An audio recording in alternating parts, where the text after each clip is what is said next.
In this video, we'll be discussing how to play Need for Speed Hot Pursuit and split screen. So as you can see, it will ask right here under this thread if the NFS HPR have split screen. So as you can see right here, users actually says that it has a 4-player split screen if you like off-roading. It's an arcade physics like NFS. So they actually played their games before, and you can head over and make sure to use that as well. So the last game to have split screen outside of Nintendo consoles is Pro Street. So in this case, you can head over and make sure and that you can actually play that as well. So for the actual verdict for this, the NFS HPR doesn't have a split screen option.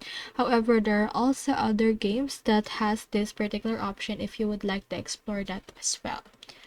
Now, according to this, as you can see, it's a straightforward process. It doesn't have it.